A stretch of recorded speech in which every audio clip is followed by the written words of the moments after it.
જય માતાજી બધાને. હું ગીતાબા પરમાર. આજે તમારી સામે આવું છું. આ બધું ક્યારની હું જોઉં છું. આપણા ભાઈઓના જે દિલ વળે છે ને એ જોઈ અને આજે હું મારી વાત તમને કહું છું બધાને. સંકલન સમિતિને જો સંમેલન રાખવું જ તું તો 14 તારીખ કેમ પસંદ કરી? 14 ના બદલે 16 કેમ ના કરી? જયારે એને ઉમેદવારી ફોર્મ જ ભરવાનું હતું ત્યારે આટલી પબ્લિક આપડી આવવાની હતી, 8.5-9 લાખ. તો 16 તારીખ જ પસંદ કરાય ને.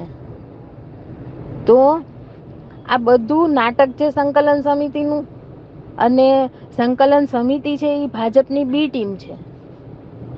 એટલે આ જે બધાના ભાષણ સાંભળો છો એમાં કોઈનું ભાષણ તમને એવું લાગ્યું કે ના ભાઈ તમે આ એક્શન પ્લાન લેશું? આટલી પબ્લિક ભેગી કરી, મારા ભાઈઓ બિચારા ગુજરાતના ખૂણે ખૂણેથી આવ્યા, દેશના ખૂણે ખૂણેથી આવ્યા. શું કામ આવ્યા? અમારી બહેનોની અસ્મિતા માટે આવ્યા. તો સંકલન સમિતિએ શું કર્યું? કોઈ એક્શન પ્લાન આપ્યો? હવે પાર્ટ ટુ શું છે? પાર્ટ 2 શું છે તો તમે કયો અમને.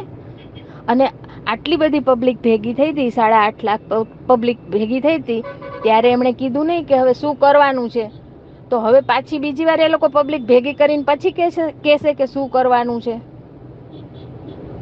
એટલે આ બધું બહુ નાટક થઈ ગયા, બહુ નાટક થઈ ગયા. એટલે આ કાંઈ રૂપાલાનું ફોર્મ કાંઈ કેન્સલ કરવાના છે નહીં. ચાહે બેનો મરી જાય કે જીવે કે ગમે તે થાય, આ લોકોને બહેનોની અસ્મિતા ઉપર પણ સોદા કરવા છે ને બહેનોની અસ્મિતા ઉપર પણ રાજકારણ રમવા છે. આ સંકલન સમિતિ છે. એટલે હું તો કઉ છું બધા સંકલન સમિતિનો જ બહિષ્કાર કરી નાખો. ભાજપનો તો બહિષ્કાર પછી કરજો, પણ પેલા તો સંકલન સમિતિનો જ બહિષ્કાર કરી નાખો. જય માતાજી.